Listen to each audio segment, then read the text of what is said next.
Jaya Radha Madhava Kunjabi Hari.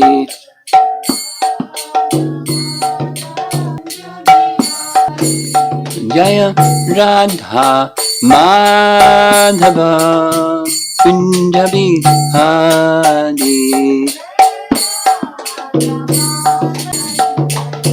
Jasodhanandana Brajajanadandana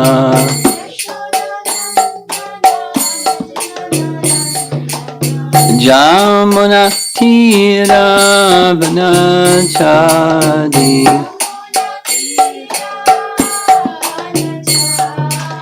Jamuna Tira Vanachadi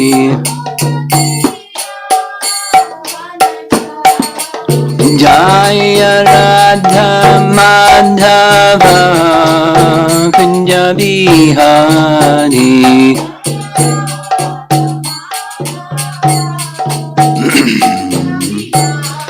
Jaya Radha Madhava Kunja Bihari.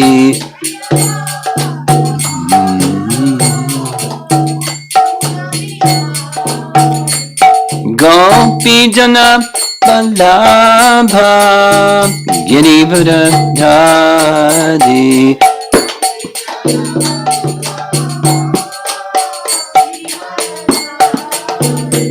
Gopi Jana Vallabha Girivardhari.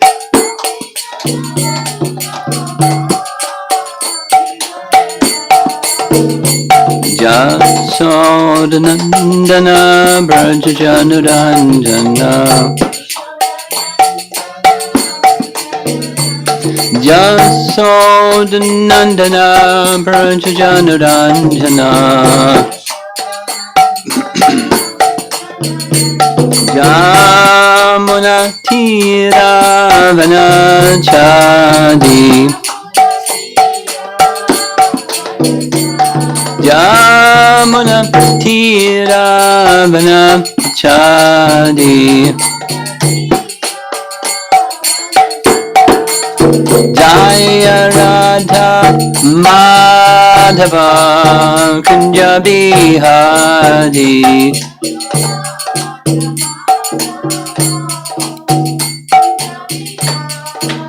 Jaya Radha Madhava Kunja Bihari.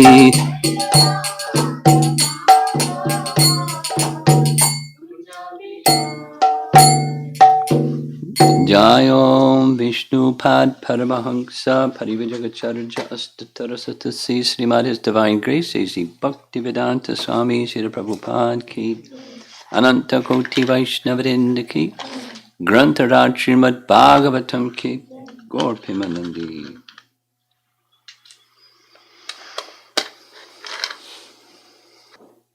And specifically the residents of Vrindavan, the elders, raising questions of Nanda Maharaj about who is Krishna, what is Krishna's position.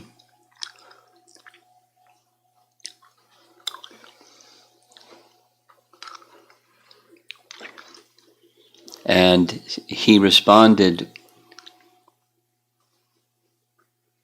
Nanda Maharaj responded by almost verbatim, because our acharyas say there's some slight 2 words difference from what Nanda Maharaj repeated from what Gargamuni said, but the meaning is the same. And his reassurance for them was twofold. Don't let your natural affection for him, for Krishna, be diminished by recognizing these special powers that he has. Give him your blessings, treat him with the same affection that you've been feeling, and continue going forward in time to feel those feelings of affection. And how he does these wonderful things was revealed by Gargamuni. That is, Narayana has invested some potencies in him to give protection to the residents of Vrindavan. So that's how he's doing what he's doing, and he told me to give protection to this little boy, so you also give protection to this little boy, give your blessings. And they were pacified. Their astonishment disappeared. And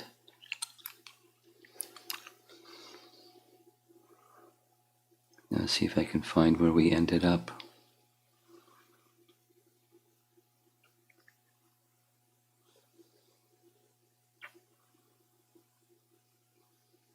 Yeah.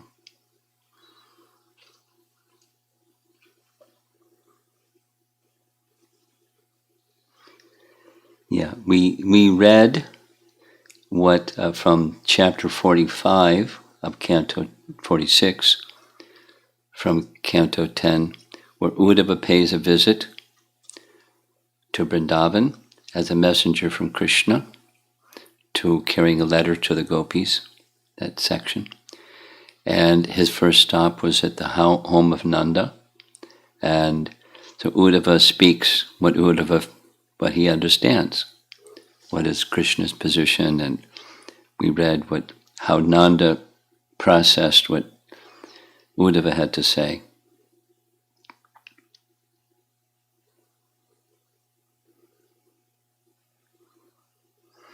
So here's further commentary. This is Vishwanath Chakrabarti, Jiva Goswami, and his exclusive commentary on the 10th canto. So he's writing on 10.8.13. That's Gargamuni's words to Nanda at the time of the name-giving ceremony. So here's his commentary. What Garga is saying to Nanda is this, not revealing that Krishna is the Supreme Lord. That's Krishna's accepting bodies is done independently by his will, as if by the power of yoga. His method of worship is indicated by showing the nature of Narayana through his acceptance of different colors. In those previous times, by worship of those different forms, which are actually Krishna's expansion, Krishna attained similarity to those forms and took on those colors. Tricky. At the present time, by worshipping Narayana directly in his blackish form, the child has become blackish also.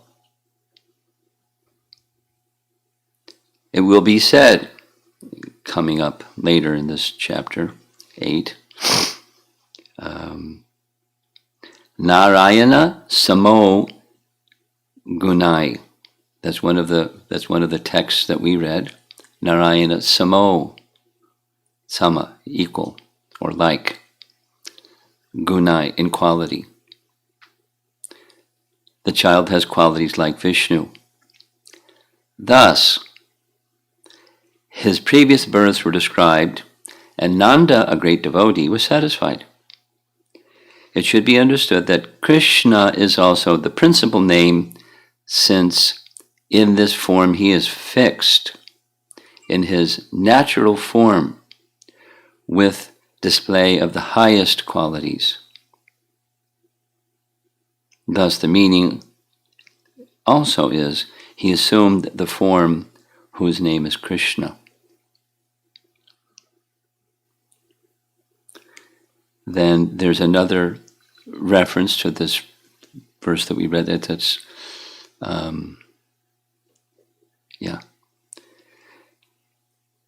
Again, this is Jiva Goswami speaking or writing, and this is prior to the Gopi Gita section. So it's about the gopis. Goddess Lakshmi, whose glance is sought after by the devatas with great endeavor, has achieved the unique position of always remaining on the chest of her Lord Narayana. Still, she desires his lotus feet, Krishna, even though she has to share that dust with Tulsi Devi and with the Lord's many other servants. Similarly, we, the gopis, have approached the dust of your lotus feet for shelter. Did we read this already? Yes? Okay. So, okay.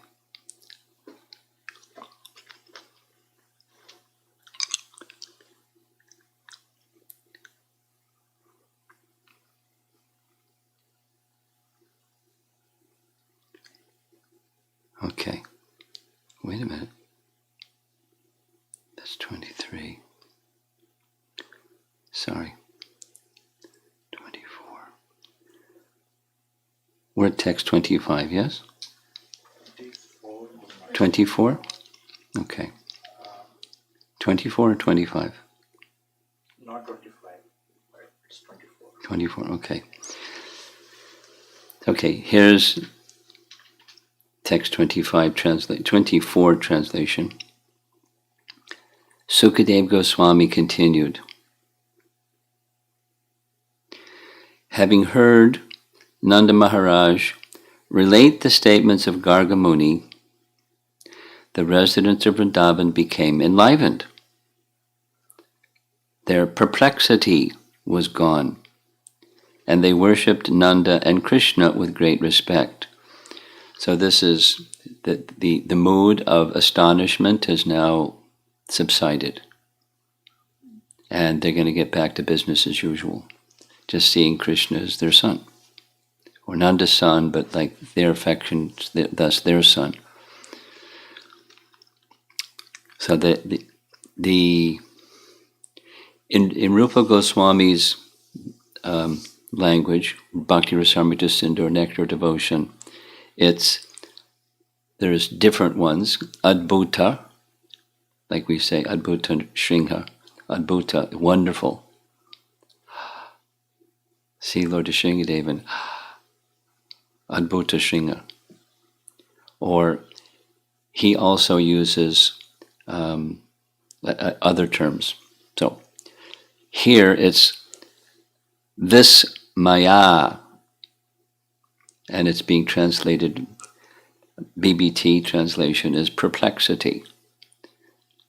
Their perplexity was gone, and now business as usual. They worshipped Nanda and Lord Krishna with great respect, because he's their king. And the commentary, BBT, reads, Srila Jiva Goswami explains that in this verse, the word anarchu indicates that the residents of Vrindavan honored Nanda and Krishna with such offerings as fragrances, garlands, and garments brought from their homes. Srila Vishwanath Chakravarti Thakur adds that the residents of Vrindavan honored Nanda and Krishna with loving offerings of jewels and gold coins. Apparently, Lord Krishna was playing in the forest when this conversation took place, so when he returned home, the residents of Vrindavan encouraged him by decorating him with beautiful yellow garments, necklaces, armlets, earrings, and crowns by shouting, all glories to the jewel of Vrindavan." And Vishwanath Chakravarti Thakur writes in his commentary, they honored Nanda by offering gifts of gold coins, cloth, and jewels. When Krishna returned from the forest in the evening, they took care of Krishna by ornamenting him with yellow cloth, necklaces, bracelets, earrings, and crown, and saying, "Glory to the jewel of Braja Bhumi. May you live a long life." Blessings. He who just lifted the hill with the little finger of his left hand, they're giving their blessings. because they're using the language that our commentators are using, their natural affection meaning their spontaneous, intimate love for Krishna is back in place. The astonishment has been removed, and so now they're elders, so they're giving him blessings. That's what elders do. Jiva Goswami writes, they, that's the residents of Vrindavan, the elders, heard the words of Nanda, and through that, the verses spoken by Garga. They first worshipped Nanda by bringing sandalwood, perfumes, cloth, and ornaments from their houses. Then they worshipped Krishna, since even Krishna gave respect to Nanda as his father. Krishna only returned from the forest in the evening, according to Parashara Muni. He's the speaker of Vishnu Purana, so this is a reference from Vishnu Purana. According to Parashara, the cowherds asked Krishna directly about their doubt. This version is from another kalpa. Shy to show his greater knowledge, he applied with affectionate anger. This is Krishna speaking. Quote, when Indra had gone, this is not Krishna speaking, it's quoting Vishnu Purana. When Indra had gone, the cowherds, on seeing that Krishna had lifted Govardhan hill, spoke affectionately to Krishna, who removes all calamity. O Lord, we are most fortunate since you have saved us and the cows from the greatest danger by lifting the hill. Your play as a child is unequaled, but being a cowherd, it is to be condemned. O child, how can your attractive actions be described? You subdued Kaliya in the water and killed Denuka. You lifted Govardhan. Now we have doubts in our minds. We swear at the feet of the Lord, O Krishna, of unlimited prowess.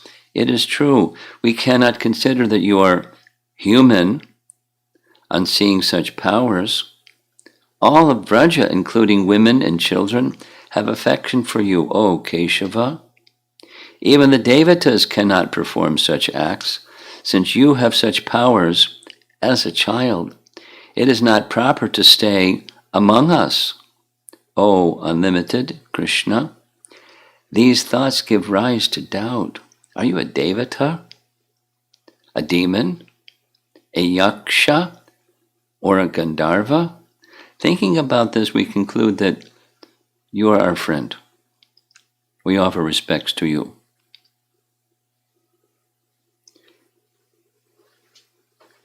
Then immediately following, this is the next verses from Vishnu Purana. When the cowherd spoke in this way, wise Krishna was silent for a moment, and then spoke with affectionate anger. You're going to chastise them. O cowherds, if you are not ashamed of having a relationship with me, or if I am praiseworthy, then why think about this at all? If you have affection for me, and if I am praised by you, you should think of me as the closest friend. I am not a Devata, Gandharva, Yaksha, or demon. I have been born as your friend. You should not think otherwise. Unquote. And then Jiva Goswami is summarizing. All of you, having great prowess, think of me in this way, but I should not be despised. I'm your relative and friend. If I am worthy of your praise as a friend and have powers like a Devata, what is the use of thinking too much about this if you are merciful to me?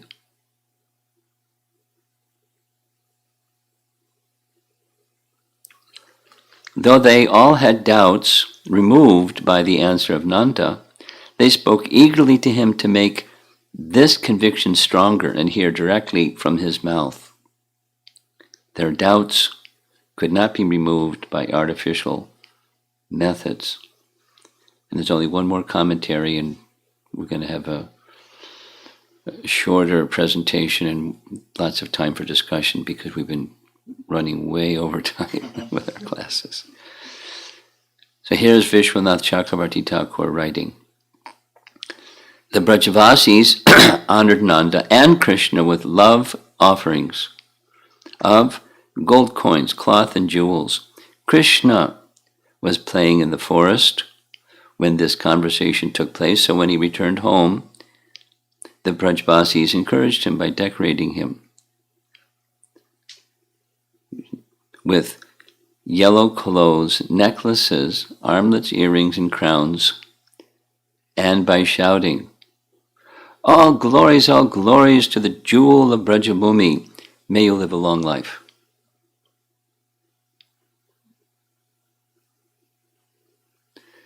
So it's business as usual again now. They're in the culture of their times. Nanda is the king of the cowherds. There's some nice, interesting history of how that happened, but he was appointed as the king, as Ugrasena was appointed king in Mathura, he was appointed king in the cowherd community, because the king of the capital, Mathura, required necessities. So the system was like the landholder king needed agricultural fields to take care of the necessities. And so somebody was put in charge of those who supplied the necessities. So that was Nanda's position. And then Ugrasena was the king of Mathura. So in the position of king, a qualified king of those times, the qualified king was benevolent and wise, and people looked up to him as their father, and he looked at them as their children, as his children, and he took care of them and everything. It was a nice arrangement. So part of the culture of those who are looking up to someone who's kind to them and maintaining them, and etc., is they honor that person. And this is not just ordinary honor, it's been this life-threatening situation, and they're worshiping him and offering gifts to him and singing praises to him, and as is culturally appropriate. And then Krishna had just done this miraculous thing, although he's a small boy. He saved their lives and did wonderful acts, and may you live a long life. The crest jewel of Brajabhumi, although he's a little boy. And it's what is it? In modern times, somebody gets a trophy for being on the soccer team or something like that, or winning the spelling bee, or we honor somebody that does something nice. So they're honoring in their own way. So from their home, they have gold coins and cloth and things. They don't give him a trophy. They give him their praises and meaningful gifts. It doesn't say what Krishna did with all the stuff, but he just went right back to business of taking care of the cows, because it's his pastime, but it's more than a pastime. Krishna loves the cows. Krishna loves brahmanas and the cows. Namo Brahmanya Devaya Go Brahmana Hitaya Cha. Go Brahmana Hitaya Cha. we heard from commentary, he especially likes the brahmanas, and even more so as the cows.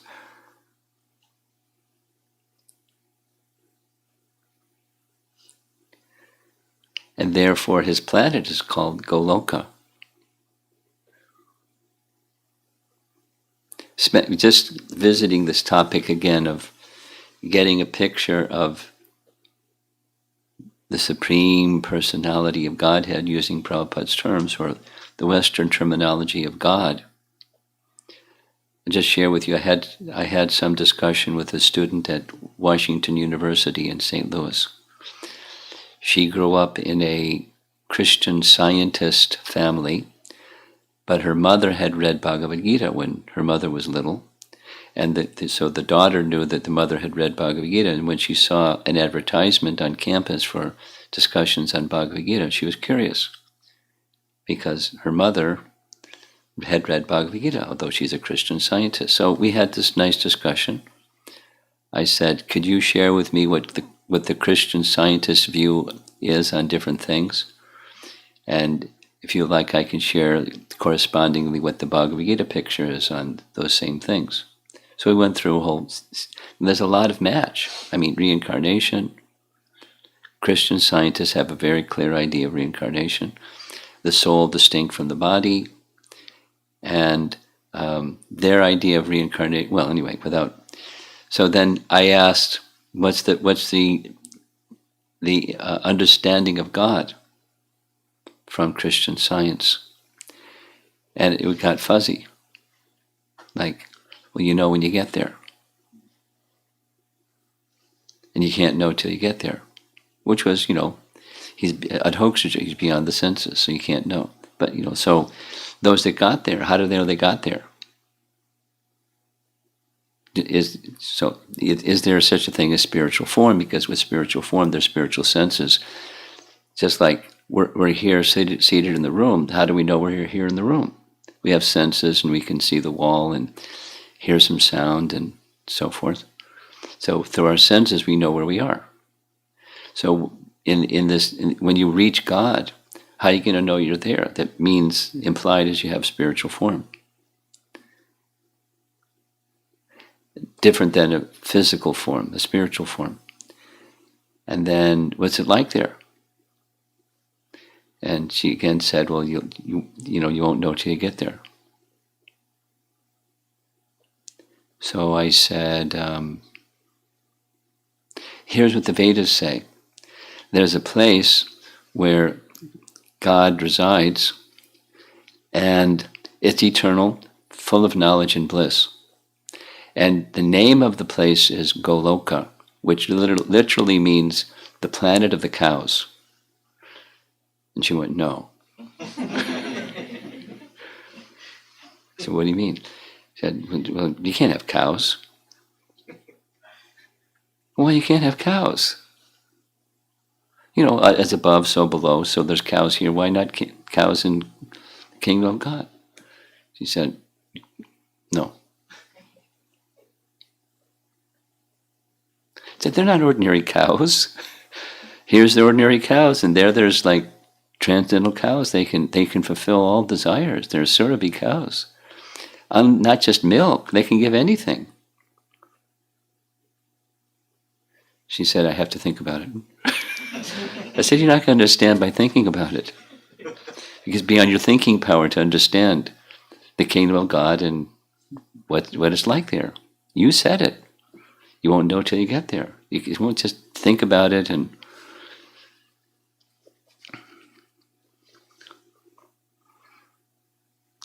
It didn't scare her away. She was like, I want to...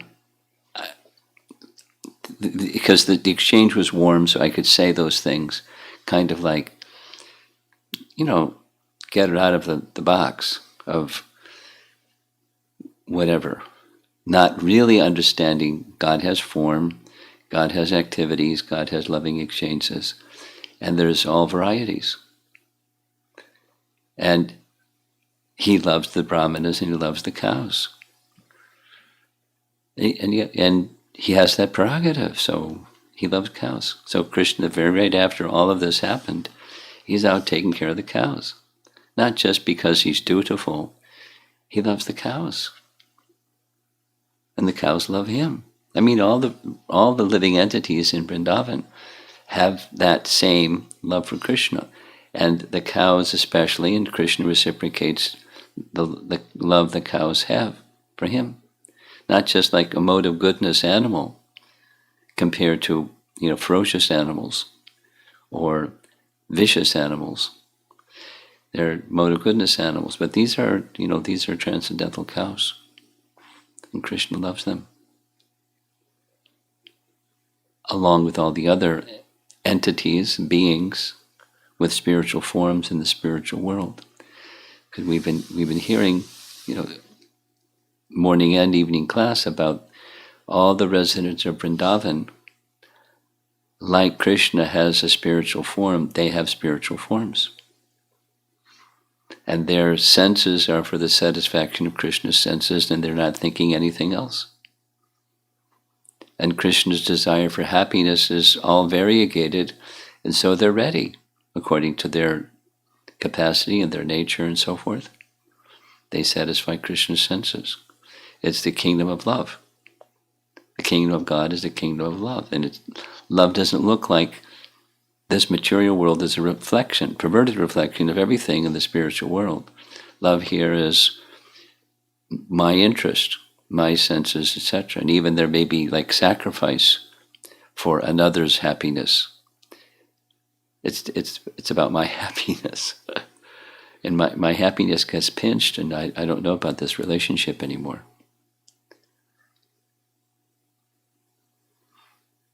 It's a whole lot. It's unending and ever increasing and so forth. So that's the kingdom of God, and the kingdom of God is non different than God. I mean, Krishna and Krishna's abode and Krishna's associates and loving exchanges and the variety. So just like this chapter, there's only one more verse tomorrow. We'll complete the chapter. But sometimes the curtain opens and his divinity shows, and then sometimes the curtain closes, and it's just loving exchanges without any sense of divinity. Just love, whoever he is. At one point, Nanda says, he is whoever he is. He's my son. And that's kind of what's being said here, this verse that we discussed just now. I am what I am, and just treat me as your friend. Let's get over this. Who am I? I'm your friend. I'm your son. I'm your beloved, and let's go. That's his happiness. In the evening session, we've been discussing Brahma's prayers, chapter 14 of Canto 10. And after Brahma finishes his prayers, I like this. What does Krishna say? Nothing. He didn't say, Haribol. He just is silent. And Brahma then circumambulates Krishna and goes back to his abode in Brahmaloka. And Krishna goes back to the cowherd boys because it's right in his prayers. We read it already. But Krishna is more pleased with the residents of Vrindavan's love than he is by all sacrifices and all praises and all hymns. So Brahma is giving this brilliant narration about details about Krishna being the cause of all causes and the source of everything, and etc., which is it's wonderful. And Krishna, it's not that Krishna doesn't care for that, but he's particularly attracted to the love of the cowherd boys and the cows, and he just goes back to having lunch. And when he goes back to having lunch, the cowherd boys say, "Oh, Krishna, you're so attached to us, you can't even be away from us for a moment. Sit down and complete your lunch." Like Yogamaya.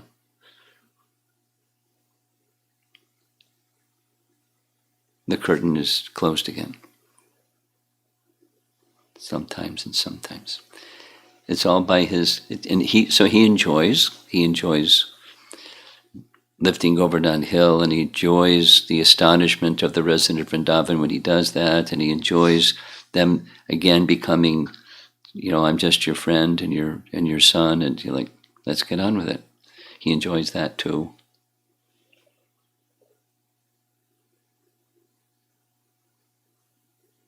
Unlimited way. So it's the picture, the worldview in Vrindavan, and our looking at Vrindavan, is that's the nature of the love. We're going to hear tomorrow about the disinterest in the different kinds of liberation, and the theme of the different kinds of liberation. You've heard, and maybe you've been puzzled, because I have. Why? Okay, the Sayuja Mukti devotees don't want to merge because there's no service. When you merge, there's no service. And, the devotees want service, but supposing it's Salokya Mukti, like attaining the planet of the Lord, or the other Vaishnava liberations, and the devotees don't want them.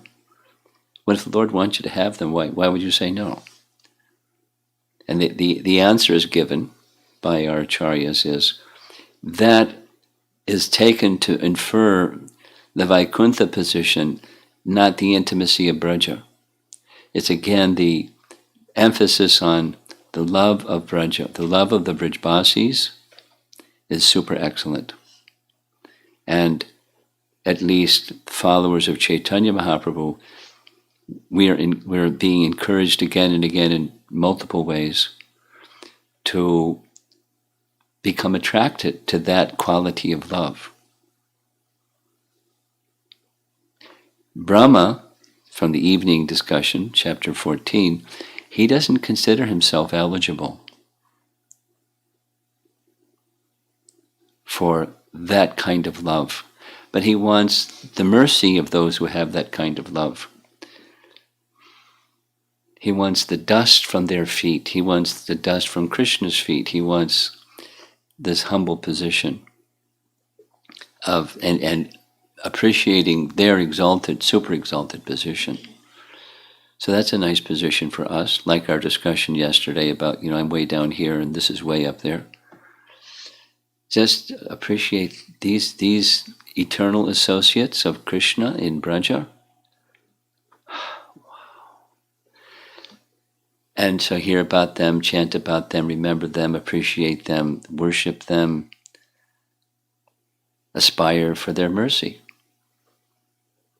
Because they're so special, they're so dear to Krishna. And Krishna holds them dear to him. That's stimulations for ecstatic love. That's what the sound vibration and that meditation, contemplation. We're way down here. That sound vibration, contemplation, meditation elevates our consciousness. So that the worldly stuff down here, it diminishes in its weightiness upon us. The struggle with, Daiviyeshu gunamayi mama maya duratya. The struggle with this material energy. It's a struggle. It doesn't say, you become attracted to Vrindavan, the struggle is over. But you can easily cross beyond the struggle consciousness. And you're moving in Krishna consciousness and making decisions and performing activities that are directed towards Krishna's pleasure instead of, my pleasure. And I'm not having a good time right now.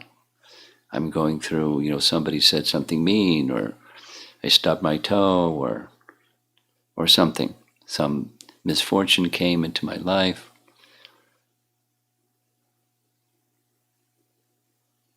One can look beyond the temporary and see, as we were saying yesterday, what's the goal?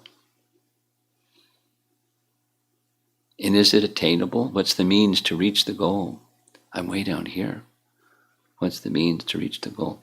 This question that you brought up came up again yesterday evening. Did you hear the evening class? Yes? Not yet. Okay. The same question was asked. So I'm purposefully discussing it again because it seems to be in the air right now. And it's reasonable because this is very high and we're not so high. So let me go back to the kitchen and prepare the sabjis and chapatis. That I can do.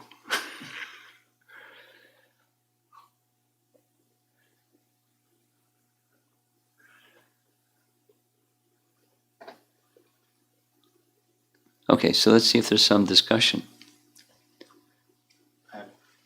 We have 20 minutes. In relation to the last point, Okay. people also can take it in a artificial way and try to imitate and do things also. That's the thought I'm having. Good Maharaj. Comment. Okay. Yeah, that's ignorance is dangerous, and thinking oneself artificially thinking oneself elevated is also dangerous. It's another kind of ignorance.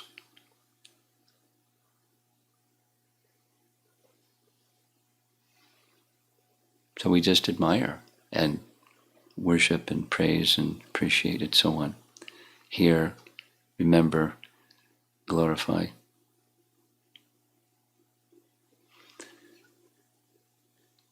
Anything from anybody in the room?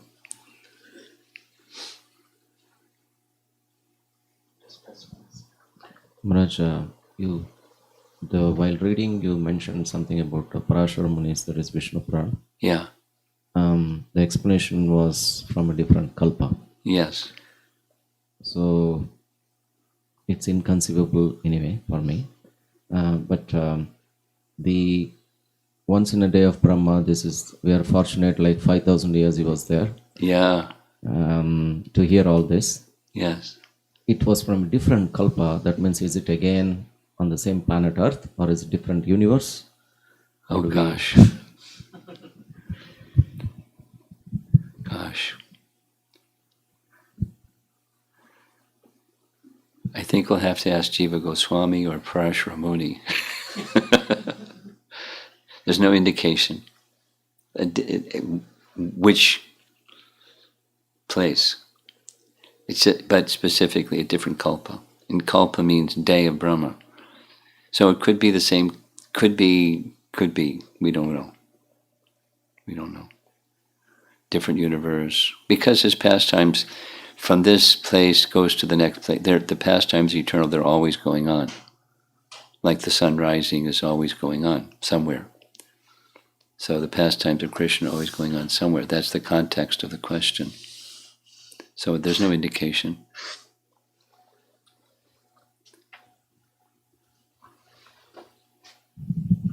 Hare Krishna Maharaj.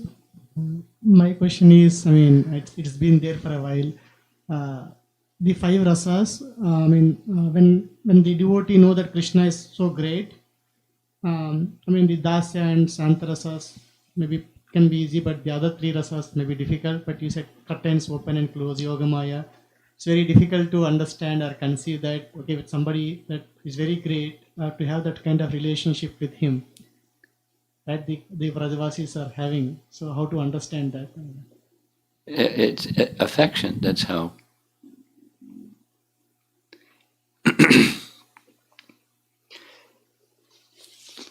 A phrase that Prabhupada liked to repeat a lot was a phrase spoken by Shukadeva Goswami when narrating Krishna's pastimes in the forest with the cowherd boys.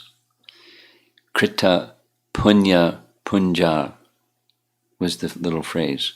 How many pious activities these cowherd boys have performed.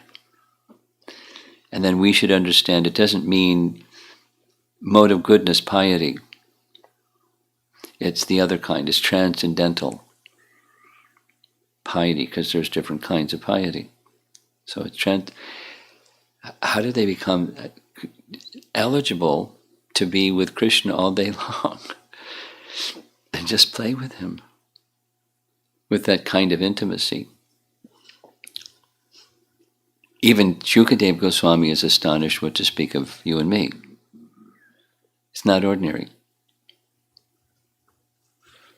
So then that leads to the question, so what about us? What about you and me? Is it A or B? It's just forever they're who they are and we're who we are, and that's it. We're stuck because. Or B, Lord Chaitanya has given a means by which one can enter into those pastimes and be with the pastimes of Krishna eternally. Not as the Nitya Siddha cowherd boys, but, sadhana siddha cowherd boys or gopis or whatever. And the answer is B. And it's resting upon Krishna's very kind. That was this, this other celebrated verse. Even Putana was given the position of an assistant to Mother Yasoda in the spiritual world. And what did she do? And she did some bad stuff, but at least what Lord Brahma says, she dressed herself like a devotee. Or elsewhere, she had motherly affection. Specifically, it said, when she saw Krishna, there was, I'm going to kill him, but there was, what a lovely child. There was some motherly affection. Krishna accepted that.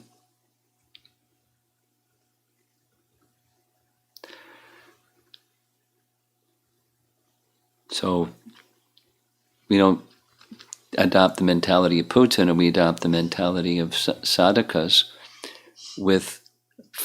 as following Rupa Goswami's teachings, which are Lord Chaitanya's teachings, which are the Bhagavatam's teachings. We honor and admire those residents and get their mercy. That's the bhakti process that Lord Chaitanya taught. We're always looking to advanced personalities. Maybe one's more proximate to us than the Brijbasis, but advanced, elevated souls, and praying for their mercy. It's again and again and again and again in the writings and the teachings and the songs of our acharyas. It's part of our process. I mean, it makes sense, but it's specifically part of our process. As elevated as it is, there are persons who are very kind, and they distribute it. They distribute that mercy and that capacity. So here we are, struggling souls looking at, elevated souls, appreciating them and eager for their mercy. That's coming up with the evening class specifically. Lord Brahma's prayer.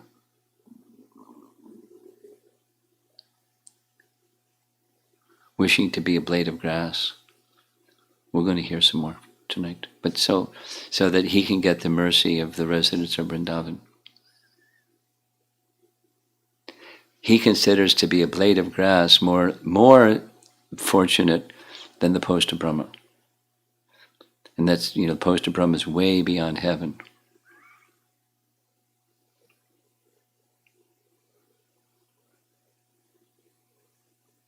How exalted are the residents of Vrindavan. So hearing about them means through sound we're associating with them.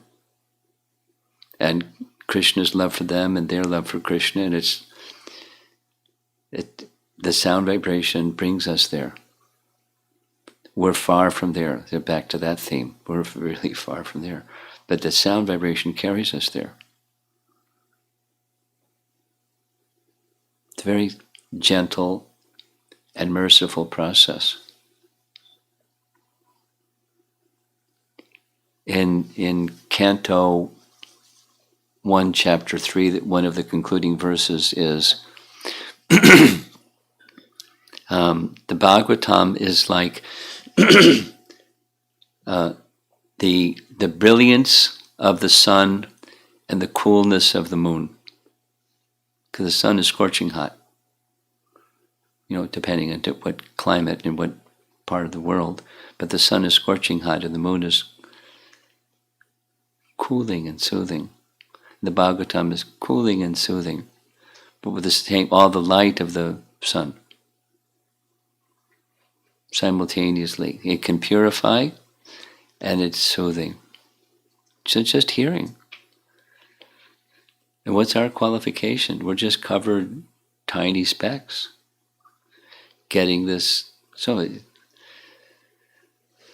immersion is a good idea.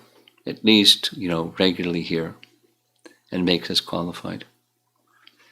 We've got a long ways to go, but it makes us qualified. The potency is there.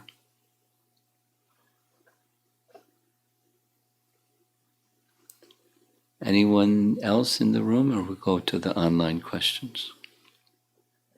Okay.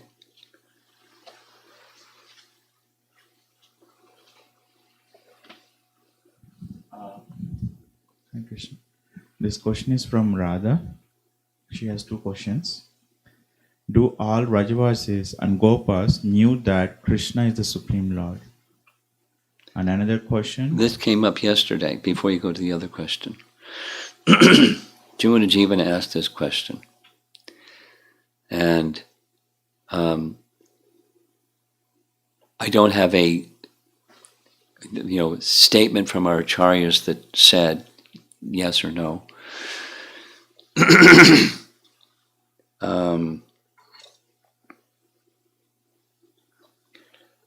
But the thought that I shared when Jamuna Jivana asked is, the elders may have their understanding, and the little cowherd boys may not have the same understanding.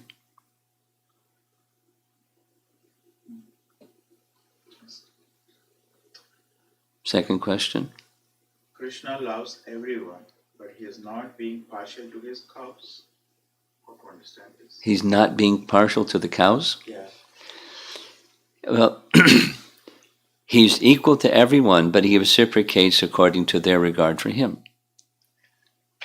Name dvesho stina priyaha. That's Bhagavad Gita language. From Krishna's position, neither is he holding dvesha, or disregard towards some, or priya towards others. Rather, he's reciprocating with their regard for him. Prabhupada's explanation goes like this. Kamsa says, "You're my enemy." And Krishna says, "Oh, you want me to be your enemy? Okay, I'll be your enemy." And then he becomes the enemy. The nice scene of killing Kamsa. So, and the wrestlers, and but he just reciprocates, and someone holds affection for him. Oh, you wish to have affection for me? Okay. He's reciprocating according to one's regard for him. Yayata mam prapadyante, tangs tadaiva bhajamyaham. According to their bhajami, their worship of him, their regard for him, he reciprocates. And this is from Sandhya Mataji. Sanda Mataji. Can you please explain in detail Keep going. about Sandarbhas? About? Sandarbha, the Priti Sandarbha and all that. Which? Sandarbhas? Jiva Goswami's Sandarbhas. Thunderbolt? Sandarbhas. I don't understand the word that you're saying. The Sandarbha, like Priti Sandarbha. Oh, Sandarbha. Okay, Sandarbha. Yeah. I'm used to hearing it with accent on the second syllable. Sandarbha. Maybe it's not Sandarbha. Okay. Jiva Goswami Sandarbhas. Which you have been explaining in detail yesterday and couple of days. And you mentioned about Vishnu Sandarbha, No, I Bhagava Sandarbha. No, I didn't. It's not Vishnu Sandarbha. Krishna Sandarbha.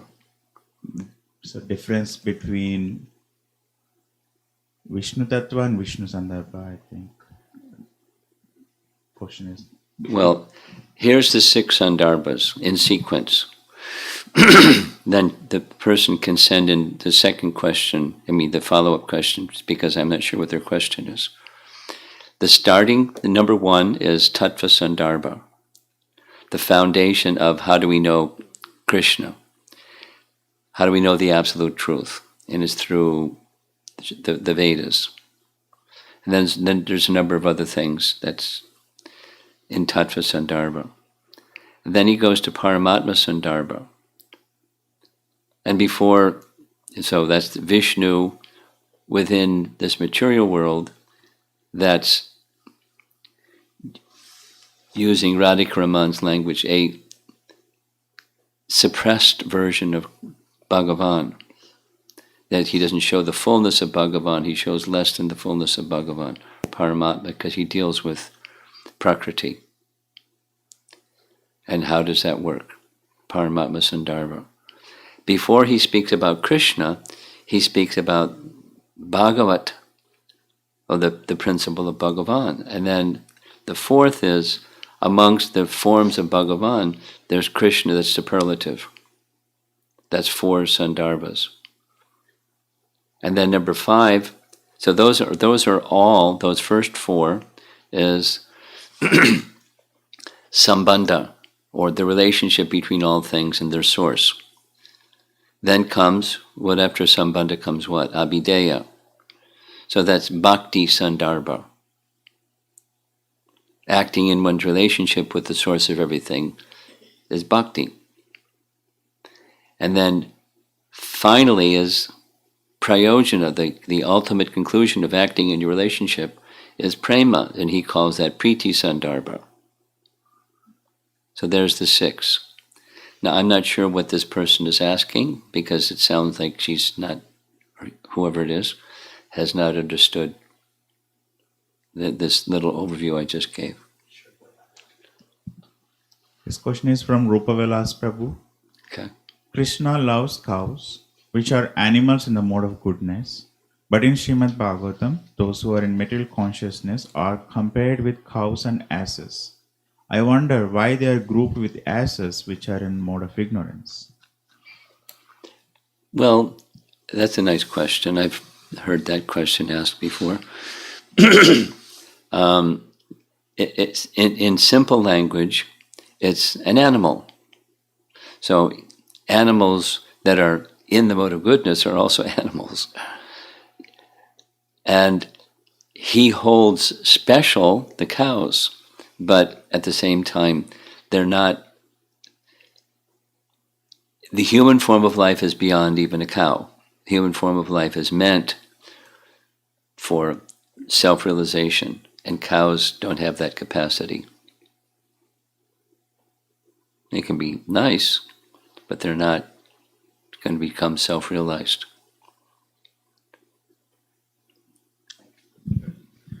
And Prabhu asks, when Brahma and Indra offered prayers, Krishna did not tell anything. When Mother Kunti offered prayers, he smiled. When Prahlad offered prayers, he expressed his satisfaction. What do we understand from these different reciprocations? He has different relationships. Prahlad is so exalted in his affection for Lord Nrsimhadev. It's not just, specifically, like, not the same as, but like the resident of Vrindavan, he has no other shelter. And, Brahma is certainly super exalted. We don't minimize Brahma's position. But Prahlad is more exalted than Brahma. Prahlad is more exalted than Indra. Prahlad is super exalted. That's how we understand. And the Lord is reciprocating with each one.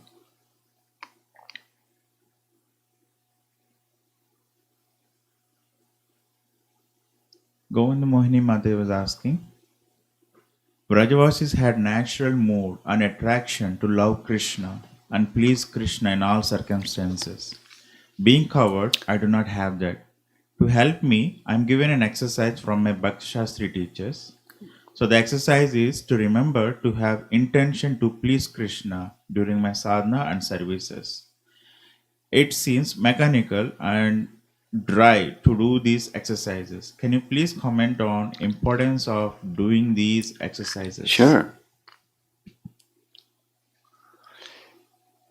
It'll give strength. The potential is there, but the potential is now not evidenced or maturing, or what to speak of matured. So just to give a little simple example, physical therapy. I learned a lot from visiting a physical therapist when I had a knee problem, because they were testing to see what I could do, and I couldn't bend my knee at all. They put me on a stationary bike, and I could move it about 3 inches, but I couldn't go all the way around. But the potential was there, just that things were swollen, and et cetera, et cetera. And so by 15 of those and 20 of those and 30 of those 3 times a day, it was mechanical. But, slowly, the motor skills came back, etc. And then, initially it was mechanical, but I found, this is another comment, I understood from the physical therapist, this was in New York City, what's your intention is really important. So her question was, so when you get on the other side of this physical therapy, what's your goal? What's your sankalpa? She didn't use sankalpa.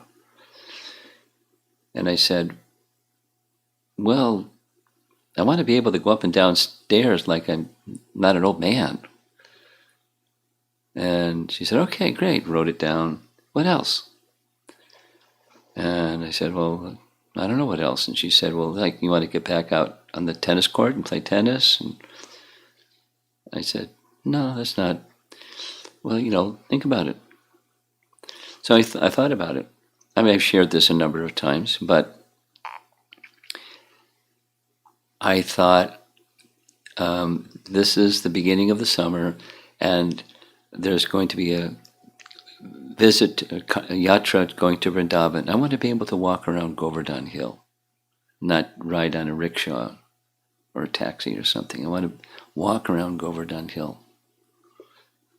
So the next time I went, I told her, I thought about your question, and said, I'm going to India in the fall. She said, oh, I have a friend who's going to India in the fall. Where are you going? So I said, I'm going to Vrindavan. It's a place outside of Delhi. She said, really? Tell me about the place. I'll tell my friend. Maybe she can go there too. It's like, a social personality. And I said, there's a hill, and it takes about 6 hours walking swiftly to go around this hill, and I want to be able to go all the way around. She said, great. So then I started to pick up on, it's important what your intention is behind what you're doing. So when I was doing 15 of those and 20 of those and 30 of those, it was really mechanical. When I was thinking, I want to walk around Govardhan Hill, it wasn't mechanical anymore. It was inspirational. And the subjective appreciation was, not only my mind was not like bummed out that I have to do 50, just take some time out and do some of these. It worked better. It was more effective. When the intention is clear, the mechanical subsides. and it moves towards spontaneous.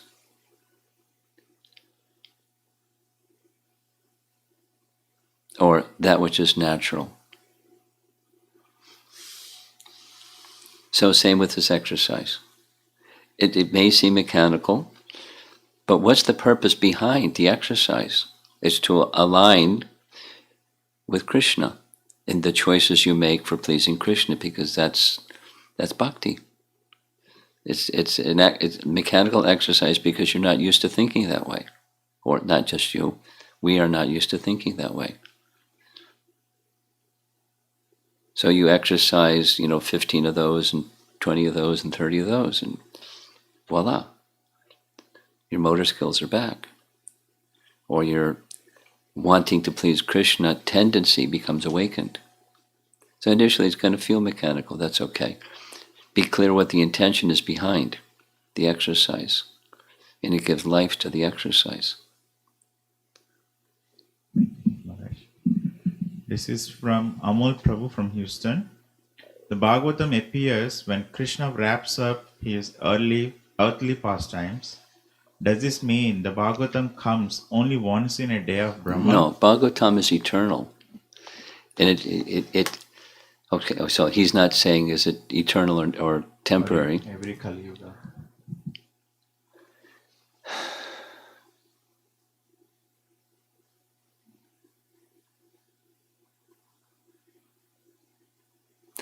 Well, that's a nice question. I don't know. There's a Vyasadeva at the end of every Dwarpa Yuga, and what Vyasadeva does at the end of every Dwarpa Yuga is he compiles the Vedas. And the Bhagavad Purana is part of the Vedas. So he must compile the Bhagavad Purana along with all the Vedas.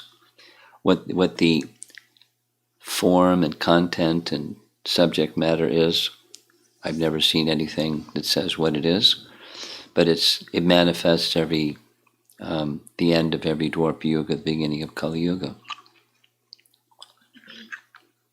And the form and content, etc., how many verses, etc.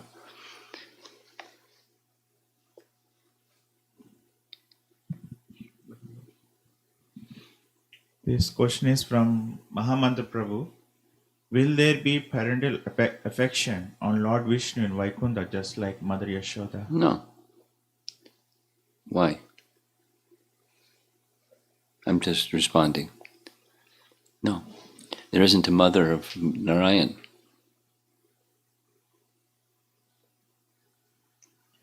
And Girish Prabhu asks, has anybody in Prabhupada's family revealed that they are practicing Raganuga Bhakti following Vrajavasis?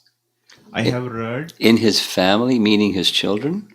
Prabhupada's family, like in our movement. Oh, the Hare Krishna movement. Yeah. Okay. Looks like Gaur Govinda Maharaj's book, where he gives a hint about it, but not explicit. Well, two things. The answer is yes. And because this Gaudiya line is a raga marg. It's in Rupa Goswami's teachings. And the second answer is those who are engaged in that way, they don't converse about it. It's internal, and it's something that stays internal. It's not something you speak about in public forum, other than what you're personally cultivating, other than this is the teaching of Rupa Goswami. It's something like, not the same, but it's something like deity worship. Deity worship is performed on veneration. And somebody who becomes advanced in deity worship, they may feel some feelings about their deity and their relationship with their deity, and they don't go blah, blah, blah, talking about my relationship with my deity. That's not, when somebody does like that, you can understand something about the person. Because when it's genuine, you don't talk about it. It's just it's internal. Okay. Amara Mataji is asking, clarifying on understanding that does this cowhead pastime portrays that they approach proper authority to understand Krishna's position as opposed to Lord Brahma who tried to understand on his own? No. He's, who's he going to go to? Brahma.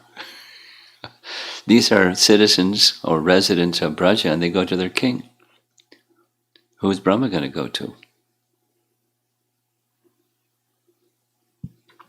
Radha Vallabha Prabhu is asking, Krishna's loving associates seek shelter of him without deep focus on temporary suffering. Deep? Focus on temporary suffering. Okay. So, tendency for us, then the next one, he says, Lord's associates focus. So, maybe he's meaning down. Okay. Yeah. Lord's eternal associates focus only on... Whose? Lord Krishna's associates? Yeah.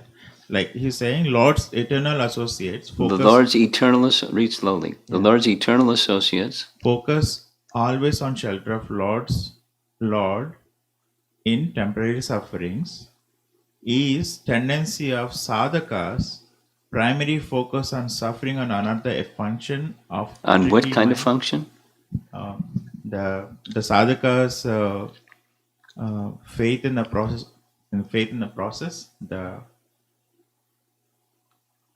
I'm confused. I'll just rephrase Guru Maharaj. Okay. Do you understand the question? Can you kind of understand? Can you speak?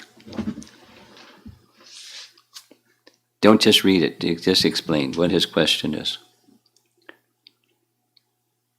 So the Lord's eternal associates are able to focus on the Lord even when they are in temporary suffering. Yes. And then sadhakas don't do that. Sadhakas don't do that. So is this a function of a tricky mind? Tricky mind. Oh, yeah. There's all kinds of other ways to say how the tricky mind tricks us. But, yeah. The mind is the king, not Krishna, in material consciousness. There's conceptions of life, and we're ruled by those conceptions of life carried by the mind, which means also the senses. And we're ruled. And we're helplessly being carried by that machine. And we're very accustomed to it. And it's not a comfortable ride. We know it's not a comfortable ride, but we're not ready to let go of that vehicle that's carrying us. But by long-standing conditioning, and Maya's got us in that grip, and she doesn't want to let us go, unless we can. Anyway, so there's a method, the bhakti method, but it's a struggle because we think acting for the pleasure of Krishna is dry. It's not like criticizing anybody. It's just the design of this prison house. It's really got us locked up. Maya knows exactly how to keep us locked up, and she's doing it. It's hard to get out. Okay. So his comment was, it's happening even in spite of Lord's benedictions on us. Yes. With this conditioned Yes, state, yeah. that's correct. And then this is Ram Sharana Prabhu. Why one struggles to perform sadhana bhakti, like waking up early, offering bhoga, deity worship, etc. Is it because of no faith in the process, or Krishna, or poor time management? Or? Poor time management. Well, it's so many things, but the essence is we're conditioned souls. And we're conditioned by the forces of conditioning. And so, we carry on with conditioning and trying to overcome it. It's not just time management. It's where our shelter is, and conversely, where our shelter isn't. Okay, that's it. Difference between mundane piety and transcendental piety. Difference between mundane and transcendental piety. It's discussed in Chaitanya Charitamrita, a commentary on a verse referencing Bhaktivinoda Thakur. There's mundane piety, one of the classic descriptions of mundane piety is digging wells and planting trees by the side of the road. Or, a modern one is opening schools and hospitals, or helping a little old lady cross the street. So doing acts that you're helping on the physical plane. And then there's piety that's transcendental, and that includes even unknowingly doing something that's beneficial for Krishna service. Unknowingly doing something that's beneficial for Krishna service. That's knowingly or unknowingly. That's transcendental piety.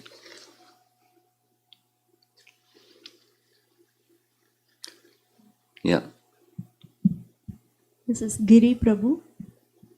Bhagavatam describes Krishna Leela with gopis. And we know that Krishna Leela is happening in Goloka. I'm curious, is there any book that covers this Goloka Leela for enlightenment?